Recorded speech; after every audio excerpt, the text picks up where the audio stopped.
Yo, what's up, guys? I'm back with another recap slash rant, man. Today, it was the Falcons versus the Saints. And obviously, clearly, I'm a Falcons fan.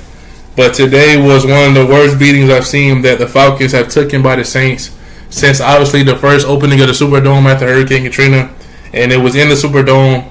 Now, as their Caesars, instead of Mercedes-Benz Dome, now it's the Caesars Dome, or whatever you want to call it. The final score was 48-17, man, and this was bad. This was terrible. First of all, let me address at the end of the game, Arthur Smith was mad at the other coach, Dennis Allen, for, I guess, faking like he was going to take a knee and going into the end zone. Even though, like I clearly told y'all, I'm a Falcons fan, y'all know that. I actually respect the man for doing that even more. I respect Dennis Allen for doing what he did, because maybe Arthur Smith would have understood that this is a rivalry game. You don't come out and do stupid stuff. You know, they start off good or whatever. But this is how much it really means to their cities, you know, the respective cities. Obviously, if you're in Atlanta, we don't like the Saints. We don't like New Orleans. We don't like none of that. And even in the game, the commentary, shout out to Matt Ryan for commentating, because he knows how this is, that it's like they're not just playing against the Falcons. They're playing against the whole state of Georgia. It's not just Atlanta. It's not just its football team. It's everybody. So for Arthur Smith to get mad at Dennis Allen, oh, why the F would you do that? Why would you do that? He was like mad. It's like, dude, it's a rivalry. I think they talked about Dennis Allen. His father played for the Falcons, so he knew about the whole rivalry to begin with.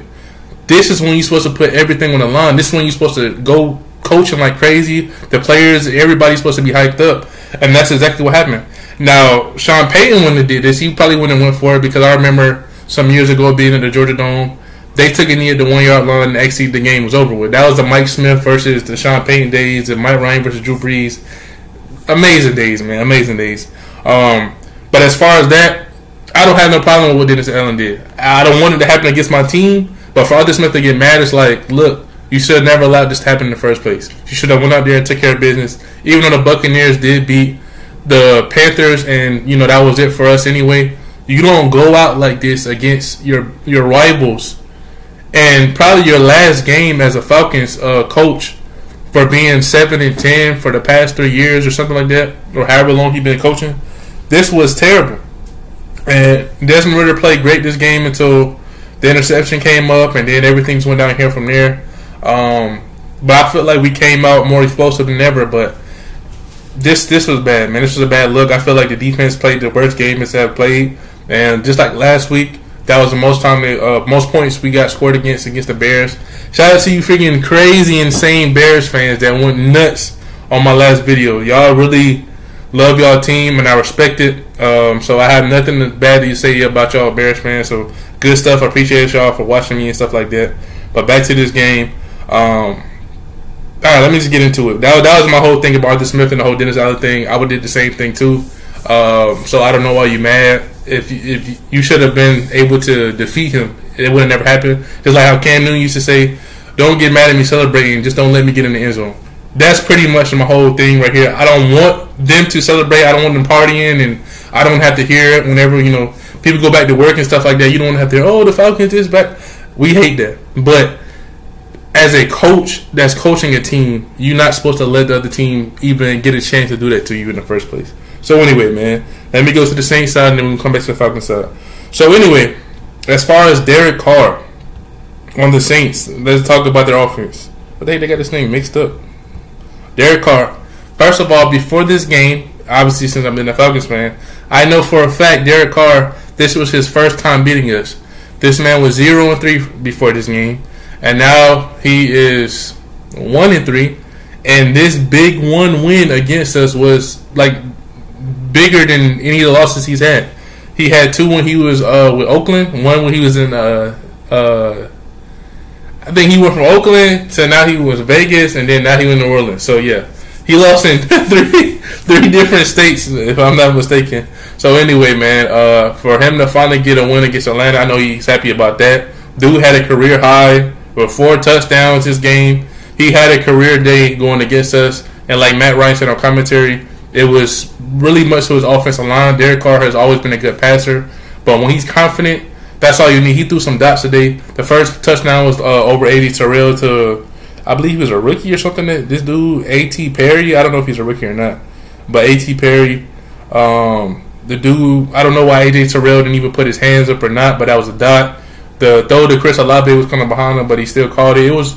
He made some great passes this game. As far as like I said, their offense, they didn't have Alvin Kamara, which usually against us, Alvin really don't do nothing like that. But Taysom Hill is usually that main guy. Last time we contained Taysom Hill, but usually Taysom Hill is the guy that we have trouble against. And yeah, so as far as the offense, it was pretty much all Taysom Hill, 22 for 28, 264 yards, 4 touchdowns. And to start off the game, Desmond Ridder was perfect on the first drive. Derek Carr was perfect on the first drive. And then it wasn't until like the second quarter. I think Desmond Ridder broke a record for having like a high completion percentage since Lamar Jackson, one of the first players in the history. I was like, what the heck is going on? The man broke 2 records this game despite getting blown out. And also another guy for the Saints was that rookie Miller, Keandre Miller. He had 13 carries, 73 yards, and a touchdown. That man went off. Number 25, you don't know what I'm talking about. He did what he needed to do. They put him in position to succeed, and that's what happened. As far as the receivers, Chris Olave, 3 receptions, 56 yards. Shaheed, 3 receptions, 65 yards, and a touchdown. And that Perry dude had 3 receptions, 53 yards, and 2 touchdowns. They offense did what they needed to do, man, and it was tough to see. Like I thought we were gonna go back and forth, but this was the worst our defense has looked the whole time. They knew coming into this game we was gonna play man coverage, and they wasn't scared to just go against it. They wasn't scared to throw it. They wasn't scared to do nothing. They wasn't scared to do anything. You know what I'm saying? Like it was just crazy. So anyway, that's far as for the offense. That's pretty much it. That man Williams came from Detroit. Jamal Williams had his first freaking touchdown of the season. As far as the defense, I would have to give it to Jonathan Abram. I liked him when he was also with the Raiders, and then he got released or whatever. He's a great underrated safety in the league. So for him to have 9 tackles this game, a couple of swats, good stuff to him. Demario Davis, obviously one of the best linebackers in the league. Stuff like that. Honey Badger had another pick this game. Even though it was about Woodside or something like that, the dude, he did what he needed to do, man. So as far as the offense, Derek Carr, I give him the MVP. On defense, I give it to the other guy too, that Taylor dude. He got an interception as well. A. Taylor, what's the dude's name? Alante Taylor. I want to make sure I got his name right, so I had to search it. So anyway, man, yeah. So as far as the Falcons, we came in here, we looked like we was gonna do something, but it came down to, oh yeah, he likes to start off fast and good, and then next thing you know, situational football, when we really need him the most, Arthur Smith, he can't come up with the plays. I understand Desmond Ridder threw a pick, he should have never threw that pick, but it's like, it's how you adjust, it's how you come back. That's what we need to do. Everything just can't be, in the football game, everything just ain't gonna be perfect. It ain't gonna be perfect. It ain't gonna be perfect. The best coaches are the ones that adjust, the ones that come from behind, the ones that put their players in the best position to come out and win. And Arthur Smith is not that guy. I believe that's why he was so mad at the end of the game, because he realized that this was probably his last game. So it just looks worse on his resume to get beat by the rivals. Against a coach that this was his first season being positive, you know what I'm saying? Like it's like a whole bunch of stuff. Arthur Smith has turned other coaches and gave them spark of life. You know what I'm saying? Every other coach that we played that they was like, oh, this coach is not good, or this is their first game, you know what I'm saying? Every other coach that was in the hot seat, or their first time coaching, or a first quarterback that just got off the plane, their first quarterback, you know what I'm saying? Running back, all the other bull crap that they've been talking about, these storylines. Arthur Smith had made these dudes he's helped give more freaking jobs in the freaking government of her own. You know what I'm saying? Like the dude is out there creating jobs. So it's just crazy, man. I don't know what's going on. If this is Arthur Smith's last game,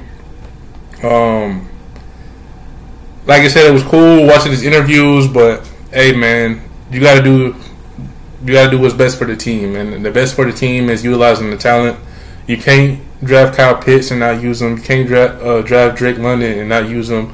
Bijan Robinson, to have interviews of saying, how come you're not giving him the ball, makes no sense. CP, I understand he was hurt in the beginning of the year, but to only utilize that man a little bit after he has done so much for this city, You know what I'm saying? We revived the man career. Not saying he was never a terrible, but just like when Hester came here, we revived Hester's career. We utilized that man, even though Arthur Smith wasn't coaching then.